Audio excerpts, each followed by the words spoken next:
This is a journey into sound.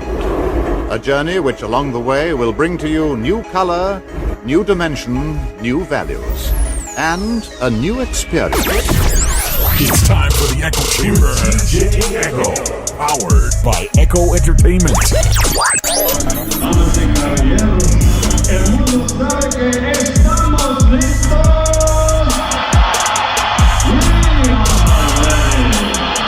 For the thousands in attendance and the millions around the world.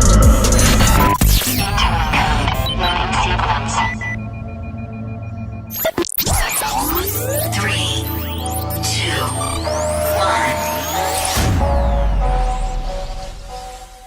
Oh, there we go. What's up, my dude? How you doing, man? What up, Robbie? What's going on, brother? How's everything going, man? It's going really good, man. Just staying busy. You know how it is. I hear you. Appreciate you having me on here. Nah, brother. Pretty Listen, cool. man, I'm honored to have you on the show, man. You're doing some big things out in Illinois, man. So, and you're pushing the gospel, man, and there's always a respect for that. Yo, dude, no doubt. So I totally respect you too, man. No doubt. I mean, honestly, like just the fact that we're going out and spreading that word, man, that's what it's all about, you know? So I definitely appreciate it. That's no doubt. what it is, man. And you know what? Honestly, man, I used to do gospel hip hop, man, and I miss it. You know what I'm saying? But my thing was always, I always said to everybody, everyone's like, "Oh, you're gonna do great." I'm like, "Listen, I'm gonna do it until God tells me to shut it down." And He gave me the word, and instead of just kind of sitting back, I kind of went into the DJing thing, and this was just another blessing to be able to not only continue the music, but continue promoting the underground music and the music that people may not know, that it's not like the big names like Lecrae and, all the other big names, man. So it's an opportunity for me. And listen, I love gospel music. I love music in general. Oh, me too. So being able to just, and Instagram has been big lately. I was able to meet you there. A bunch of other people that we've been playing, man. So I'm blessed to be in this position to be able to interview and play people's music, man. So thank you very much for coming on. I know you got a busy schedule, brother. I know. Hey, bro. We'll keep this brief. I got some questions for you. So all right, let's jump right into it. Let's get lit. Let's do it, bro. Let's do this. So now I know you're in Illinois right now, right? Yeah, dude. Yeah, for sure. All right. So is that where you grew up, or you grew up somewhere else and moved? Well, actually, yeah, like I said, I mean, born and raised in Illinois. I mean, I love it here. It's home for sure. But I'm actually going to be moving to Nashville, Tennessee in about a year or so, just depending on whenever the house sells. You know how it is. I got some contacts down there that are wanting to work with me. And it's a big deal. I'm not allowed to fully talk about it because, I'm not going to lie. Like, whenever you get in the Christian industry, bro, and you start digging deep, everybody's very confidential about stuff. So, So I usually just kind of chill with it on that. The secret is safe for me. I'm not gonna say a word to anybody, bro. You got that. It's a secret. It's a secret. No one will know about it, bro. It's just me and you. The circle. The circle, bro. Listen, I'll message you later about it. You know how it is. Good. I feel you. Do you have like do you have a family now, and do you have a big family? Like growing up, did you have a big family? I do. Oh my gosh. And honestly, like I'm so blessed. Like so many people nowadays, they have broken homes, don't even know their parents, things like that. And like I am so blessed, dude. Like I have such a really good, supportive, steady-based family. And, I live with my parents right now just because of the fact that, I just got out of high school, still trying to figure life out, if you know what I'm saying. And I don't want to move out too fast. I really don't. I love my family. Yeah, for real. So, like I said, my family has been so supportive of, like, my dreams, my goals, and the way that I feel God is directing me in my life, Yeah. So I just, I just embrace that, and I'm just very thankful for that, for real. All right, so, yeah. Amen. So, when did you dive into music? Not even ministry-wise, but when did you get that, like, itch? Like, whether it was singing, playing an instrument, dancing, when did you just fall in love with the harmonies and the melodies and all that kind of stuff? It's a long story, but the short version, I'm going to give you the short version, okay? Yeah, so the short version is I was actually, before I got into the Christian industry, I was in the secular industry, bro. I was, like, doing pop music and everything like that. And a girl broke my heart, that tragic breakup, it's rough, bro, just going through that, your first one. And I decided to write a song about it. Well, it started getting big in my area, the song that I wrote. And, the radio stations around my area started playing it. And I was like not expecting that at all. You know what I mean? Like, I was like, what the heck? So whenever that happened, I was like, maybe I should pursue this. Maybe I should do this. I wrote my first secular album and ended up getting on a lot of mainstream radio stations. But God started working in my life. He started changing me, focusing my mind on what's truly important, Yeah. And whenever that happened, I basically just ended up starting to use my talents for Him. And He's opened so many doors that I didn't even see possible, man. Like, it's unbelievable whenever you start, like, finding that path that God is leading you down. You know what I'm saying? Like, He just starts moving in ways you wouldn't expect. And, that's where I am today. It's just, it's all because of Him. I give Him all the glory, for real. Like, no doubt. Meeting Christ, was this something where your family was always involved in church, or was it kind of like you were the pioneer and you got it and then your family kind of followed, or like what was the situation when it comes to you meeting Christ? Well, okay, I've been born and raised in church, you know what I mean? Like, I never, like, had that experience where, like, oh my gosh, like, here's the change, you know what I mean? Like, I was lost, now I was just, like, kind of always raised in it. Obviously, I got saved whenever I was, like, 7, really young, But, the thing for me was this, like, I found that, it's great whenever people believe in God, that's awesome. But the thing is, there's a difference between just believing and then pursuing. Like actually pursuing Him and chasing after Him and wanting a relationship more than just saying, yeah, He's real, but I'm going to go do what I want. Right. And I feel like that didn't start happening for me till I was like 17, 18, And whenever that happened, I changed everything. I changed the music I was playing, the music that I was doing. And, I even did like I led song service, in my church and stuff like that. So, that was like kind of like the main factor in like me getting into this, you know what I'm saying? Like just kind of like me being open to music. My grandpa was also like a huge part of my life. Like he was the only other guy that was into music, in my family, Sadly, I lost him due to ALS and stuff like that. Sorry, it was really hard. Oh man, dude, I appreciate it. Awesome. You're awesome, dude. I appreciate it. But, but, after all that happened, I've never felt closer with God. I've never felt closer to the direction that He wants me to go. So, my grandpa definitely played a big factor for real. That's cool. That's cool. All right. So let's dive into this album. All right. Let's go. Yeah, dog. Is this your first album?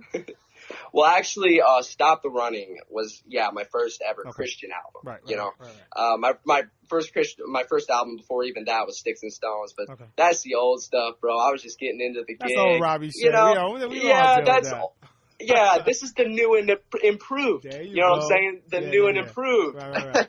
And, whenever I wrote that, it was awesome. The even newer music, though, is what I'm really excited about. Like, I'm not fully doing an album just yet. I'm just releasing them all as singles on my YouTube channel for now. Right. There's reasons for that. You guys won't know till, like, way later, but there's reasons why I'm not doing it on the music app platforms and stuff like that. More secrets. And more, I know.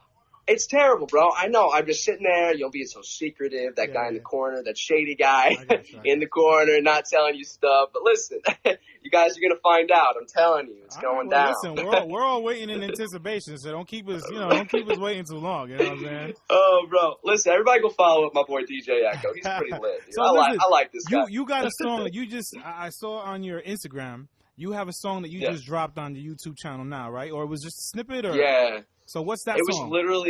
It was literally the newest song out right now. I think I released it like 2 days ago. Okay. It's called Mr. Mirror. Mr. Mirror, that's it. Yeah, Mr. Mirror, yeah. The beat, and I was like, yo, this is all I need more. So, vibing. Oh, Well, dude, listen, that's basically, already, bro. Oh, dude, thanks, my dude. I appreciate that. This guy's got good taste. He understands. Hey. Well, listen, I wrote that song because I was going through a hard time in my life, like in the past. It was about like the past me. You know what I mean? I was reverting back to that a little bit because there was a time in my life where, like I said before, I always believed in God, but I wasn't like pursuing it. Right. And I wasn't sitting there like all dove in, like, you know what? I want to live for God and do what's right, not because I just want to be, but because I want to make Him happy. I want to show Him that I love Him. Yeah. Because every sin that we commit, we got to understand nowadays that that's a sin that He had to pay for on the cross, And like, this is like an analogy that I give kind of about this. We have to think about this every day, that when Jesus died on the cross, He died for all sin that was going to be committed and all sin that was committed. Yeah. So whenever we sin today, it's like we're sending that back to Him. Yeah. You know what I mean? We're sending that back to Him. So the easier that we could have made that moment for Him, the better, for real. Right. And Mr. Mirror, what I was writing that song about was, I felt convicted. I was in my life where I was making mistakes. I was messing around with girls. Like I was messed up, dude. Like I was making serious mistakes. And the problem was, it got to the point to where I couldn't even look myself in the mirror because I felt so convicted. But looking back on that, I was like, you know what? That conviction in my heart, that was a good thing. Yeah. You know what I mean? Like, it's not like that was a bad thing. Like, it felt bad, but that was the Holy Spirit tugging at my heart saying, you know what, Rob? This is not what God has for you. You're better than this. You need to change. Mm-hmm. And, so that's why I felt led to write that song. I was like, you know what, Mr. Mirror? Show me my flaws, the times that I seem to fall short when he calls. Like, just direct my life. Help me. Tell me the truth. Like, show me who I am, Yeah. It's just a reminder, that conviction's good. So it changed everything for me. For sure. Can you just spit a little bit of the chorus? Because I don't want to give too much. You gotta go to the YouTube channel, right? That's what they got to go to the YouTube channel. All right. A little bit of the chorus. little bit of the chorus. All right. Okay, here we go. To be honest, you threw me on the spot. I almost forgot the words. I gotta do it once in a while, bro. You gotta do it. You gotta do it once in a while. Okay, here we go.